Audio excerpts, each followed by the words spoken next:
All right. So we're going to start into chapter 1, section 1 here. And we're just going to start with some definitions. So you're taking statistics class.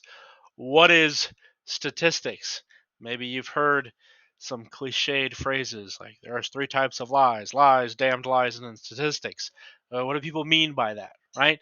When people talk on the news about the statistics show, what are they talking about, right? Or if you hear about some new study, so we did some statistical inference, we found that chocolate actually can help you lose weight, or whatever crazy thing that they say, right? This class and statistics is about, really, in my mind, two things: observation and predictions. Okay. Right now, AI is a big thing. You know what AI is? It's just really fancy statistics. At least right now, right? Right now, that's all it is some really applied statistics. Buzzwords you might hear about: data science, data analytics, all of it is really, really advanced statistics. Making observations, collecting those observations, summarizing them, and then using those observations to make predictions. Statistics is just a way that we use math to try to understand our world. It's a really powerful tool. And of course, cliches are not always wrong. Some people do use it to deceive. And it's not always to deceive others. Sometimes people just deceive themselves. They want something to be true, and uh, you know, the statistics kind of like, oh, I can use it to get what I want, right? But now I'm preaching already. First video and I'm preaching. Okay, so statistics. What statistics? Well, it's like the study and use of data. Now, is that what it's going to say if you search, if you Google it, right? Or if you ask Chat GPT what is statistics, you'll get some fancy definition. But this is what it is, right? We're studying and using data. That's what we're doing with statistics. What's data? Well, that's the information we collect.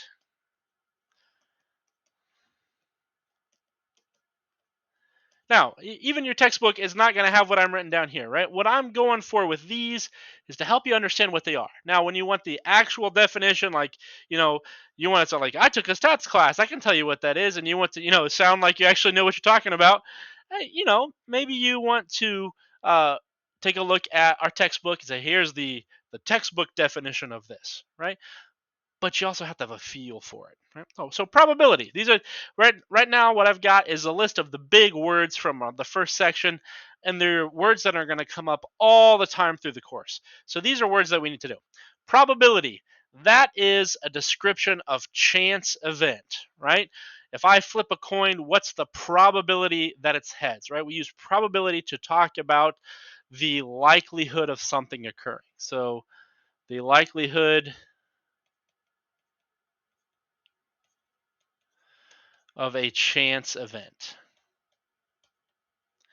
If I flip that coin or I roll that die or I'm about to go to bat and I'm going to take a swing, what's the probability that I'll get on base, right?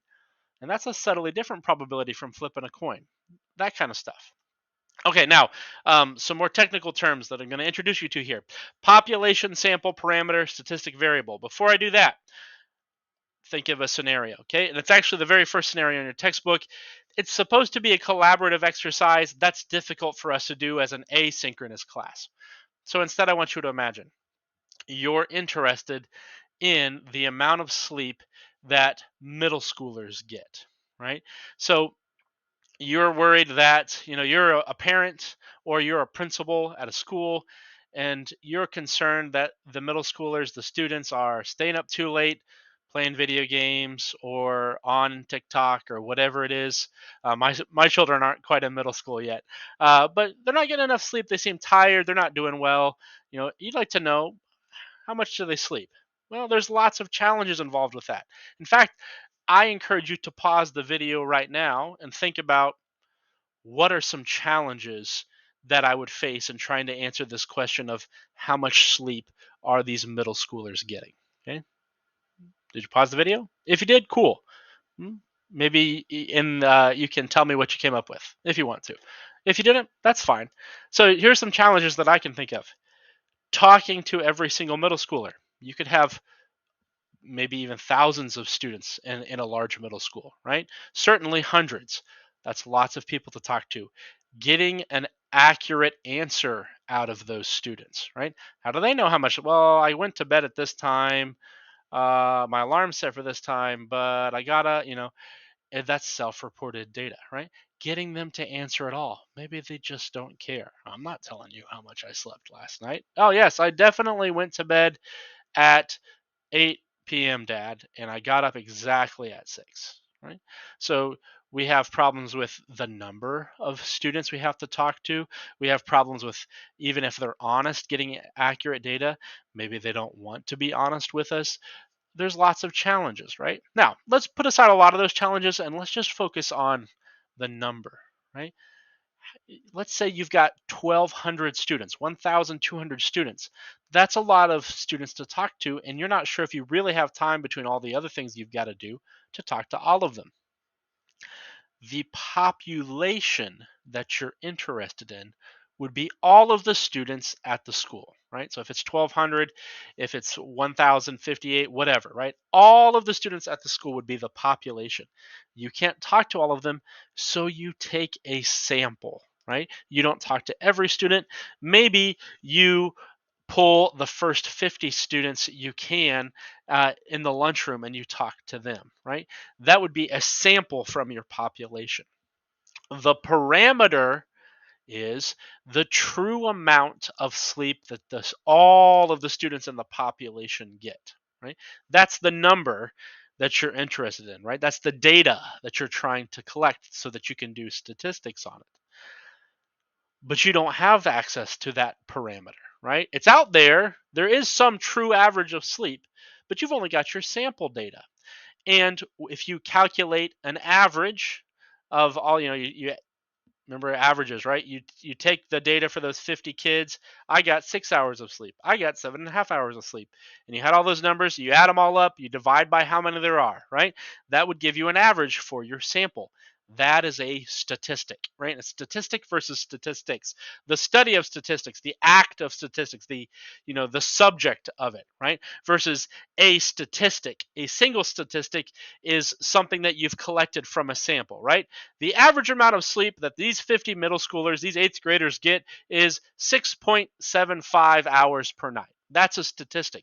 The parameter for everything might be something different, right? But you can use your statistic from your sample to estimate the population parameter. In fact, that alliteration, the repeating of the consonants, is the way that I remember it. There is a population parameter and a sample statistic. So, population, the group you are studying. Okay, so this might be every single American, right? Or it might be um, children in Alabama who play baseball, right? Or it might not even be people, right? You might be looking at a population of red-tailed hawks in this forest area, or you might be looking at the population of transmissions at your factory. It can be animals, it can be people, it can be things. A population is the group that you're interested in. What do you want to know something about? And your parameter is the characteristic of the group you are studying that you're interested in. So, characteristic of population you want to know. What's the average amount of sleep that these 1,200 middle schoolers get? What is the range of wingspans of all these red-tailed hawks, right? It's some characteristic of the person or the object or the animal. Your sample is the selected group from the population.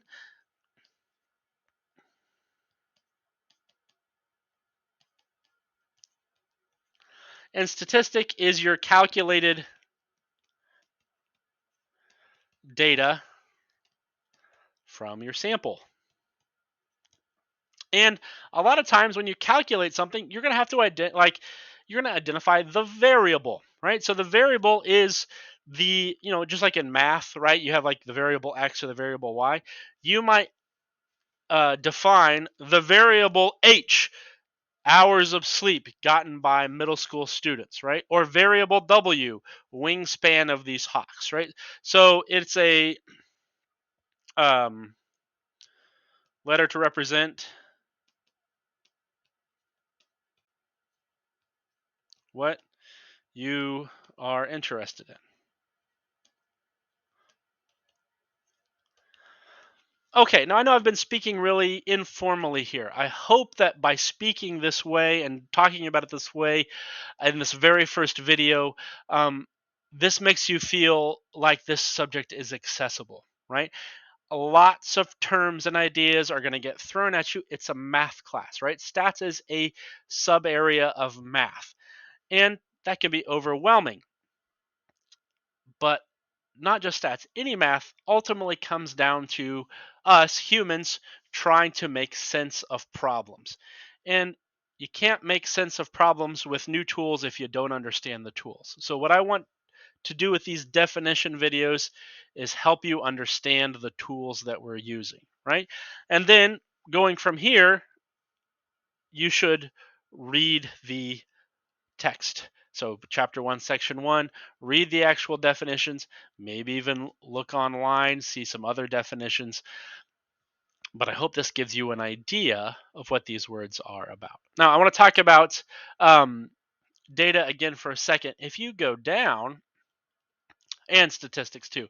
On the page, there's descriptive and inferential statistics. So, descriptive statistics is kind of like you are just collecting data. You're describing what you see. We uh, did measurements on 1,000 people. Here are all of their heights, right? You're not making any conclusions. You're not making any predictions. You're literally just stating, here's the data we collected. There were this many people who were 5 feet 5 inches. There were this many people who were 6 feet 2 inches. Here's the weights that they weighed. Here was their blood pressure, right? You collected data about those people and you're describing it, and you can tell the exact all of the numbers in your sample. You can say the average. We'll get into more complicated things besides the average as we move into the course, but you're just describing the world with your statistics. That's descriptive statistics. Inferential statistics is taking that data, and hopefully you've collected good data, and drawing conclusions or making predictions, right? So you might say, well, we studied, this is like what you see in science a lot, right? So we studied these pairs of twins that were separated at birth, and the twins that were fed high fructose corn syrup their whole life on average weighed 10 pounds more than the twins that weren't. Things like that, right? So they're not, okay, not things like that. There's an implied inference there, right? High fructose corn syrup causes you to gain weight, right? You're drawing some inference from the data. I don't know. I just made that up, right? I don't even know if there's a bunch of twins out there that have had. It's America, so probably both of them have had the high fructose corn syrup, right? Anyway, you take the data and you draw information from it. That's inferential statistics. And the other one I want to talk to you about real quick is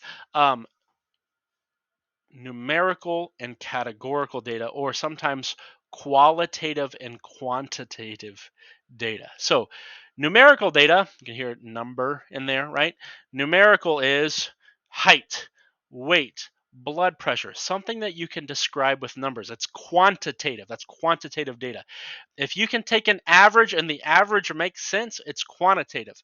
Categorical data, you might think like, okay, we've got all these cars in the lot. How many of them are black? How many of them are red? How many of them are white? How many are blue? The colors are categories, right? It doesn't really make sense to say like what's the average color of the cars in the lot. And like okay, if you somebody's like, well, you could, like, because we could, map the colors to numbers and then take an average of that. Maybe, right? But typically, if it doesn't make sense to take an average, you have these categories, then it is qualitative data rather than quantitative data, like quantity. Okay? All right. That's where we're going to stop this definitions video. I hope it was helpful, and I'll see you in the next one.